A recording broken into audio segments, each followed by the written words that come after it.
ప్రపంచాన్ని ప్రభావితం చేసినటువంటి మాటలండి. ప్రపంచంలో అత్యధిక శాతము ఈ దేవుని యొక్క మాటలు విని తమ మనస్సును మార్చుకున్నారు, తమ జీవితాన్ని మార్చుకున్నారు, తమ ప్రవర్తనను మార్చుకున్నారు. ఒకప్పుడు దుర్మార్గులుగా జీవించిన వారు ఇప్పుడు సాధువులుగా మారిపోయండి.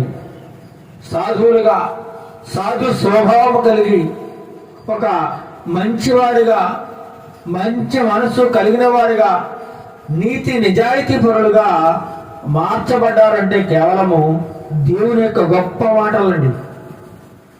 ఆయన మాటలు ఎవరైతే వింటారో వారి జీవితం పూర్తిగా మారిపోతుంది.